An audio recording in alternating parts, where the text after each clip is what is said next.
اعوذ باللہ من الشیطان الرجیم بسم اللہ الرحمن الرحیم۔ تیسری آیت اس کی وہ ہے جس کے بارے میں میں نے آپ کو پہلے سنایا تھا، امام راضی کا قول کہ آ کر کھڑے ہو گئے اس مقام پر جیسے کہ خوف زدہ ہو انسان، دہشت زدہ۔ هو الاول والآخر والظاہر والباطن وهو بكل شيء علیم۔ وہی اول ہے، وہی آخر ہے، وہی ظاہر ہے، وہی باطن ہے۔ کیا سمجھے اس کو؟ وہی وہ ہے، پھر یہ کیا ہے؟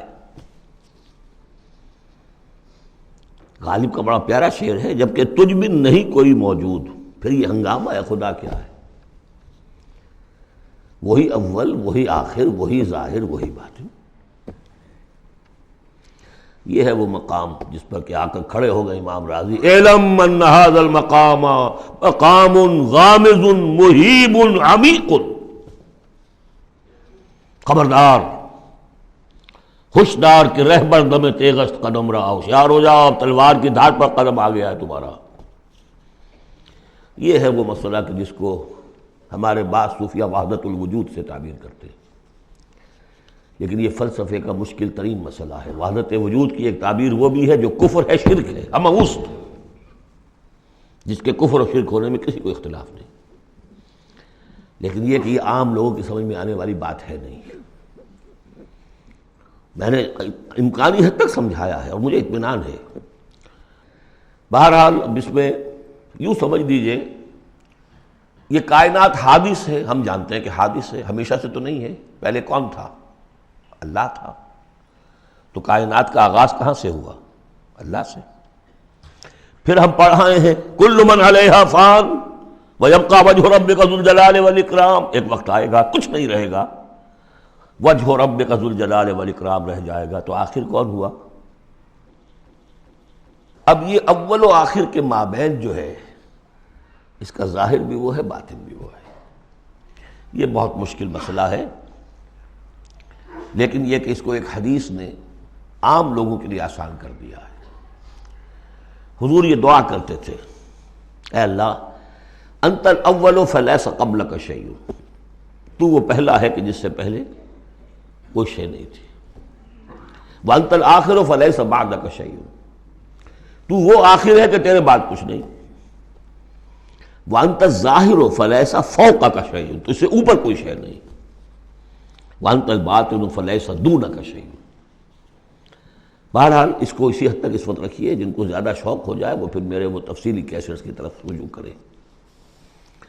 هو الاول والآخر والظاہر والباطن وهو بكل شیء علیم، وہ ہر چیز کا علم رکھتا ہے۔ اب تو واضح ہو گیا ہے ہی وہ۔ اس سے پہلے ہم پڑھا تھے نحن اقرب الیہ من حبل الورید۔ تو اس حوالے سے تو یہ دو صفات اللہ کی خاص طور پر آپ دیکھیں گے قرآن میں، علی کل شیء قدیر بکل شیء علیم، دو چیزیں آئیں گی خاص طور پر، ہر چیز کا علم رکھنے والا، ہر چیز پر قادر۔ هو الذی خلق السماوات والارض فی ستۃ ایام، وہی ہے جس نے بنائے آسمان اور زمین 6 دنوں میں۔ ثم استوى علی العرش، پھر متمکن ہوا تخت حکومت پر، عرش پر۔ یعلم ما یلج فی الارض، یہ پہلے بھی آیت آ چکی ہے سورہ فاطر میں غالباً یا سورہ سبا میں۔ وہ جانتا ہے جو کچھ کے داخل ہوتا ہے زمین میں، وما یخرج منہا، جو کچھ نکلتا ہے اس سے، وما ینزل من السماء، اور جو کچھ اترتا ہے آسمان سے، وما یعرج فیہا، اور جو چڑھتا ہے اس میں۔ وہو معکم، ویسے پانی بھی اترتا ہے، بخارات بھی چڑھتے ہیں، فرشتے اترتے ہیں احکام خداوندی لے کر، اور پھر وہ چڑھتے ہیں، یا تو انسانوں کی جانیں لے کر بھی چڑھ رہے ہوتے ہیں، یا یہ کہ جو بھی یہاں پر ہو رہا ہے اس کی رپورٹس لے کر چڑھتے ہیں۔ زمین کے اندر پانی جذب ہوتا ہے، بیج داخل ہوتا ہے، نکلتا ہے پودا، ان تمام چیزوں کا احاطہ کیا۔ وَهُوَ مَعَكُمْ أَيْنَمَا كُنْتُمْ، تم جہاں کہیں بھی ہوتے ہو وہ تمہارے ساتھ ہوتا ہے۔ وَاللَّهُ بِمَا تَعْمَلُونَ بَصِيرٌ، اللہ تعالیٰ جو کچھ تم کر رہے ہو اسے دیکھ رہا ہے، خود چشمدید گواہ ہے۔ پھر دیکھیے لَهُ مُلْكُ السَّمَاوَاتِ وَالْأَرْضِ،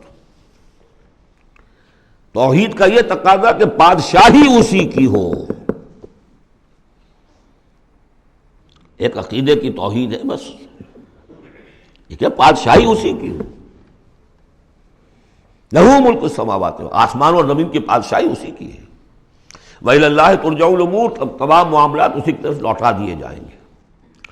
یولج اللیل فی النہار ویولج النہار فی اللیل، وہ پرو لاتا ہے رات کو دن میں اور پرو لاتا ہے دن کو رات میں، یہ مضمون بھی کئی مرتبہ آ چکا ہے۔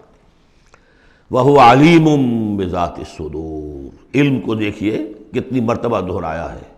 بِكُلِّ شَيْءٍ عَلِيمٌ يَعْلَمُ مَا يَلِجُ فِي الْأَرْضِ وَمَا يَخْرُجُ مِنْهَا وَمَا يَنزِلُ مِنَ السَّمَاءِ وَمَا يَعْرُجُ فِيهَا، اور یہاں ہوا علیم بذات الصدور، سینوں کے اندر جو کچھ ہے اس کو بھی جانتا ہے۔ یہ 6 آیات ہیں، یہ پہلا حصہ ہے سورۃ مبارکہ کا، اور یہ شاندار تمہید بنی۔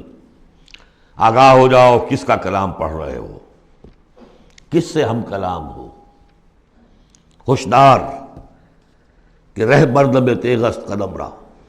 صدق اللہ العظیم۔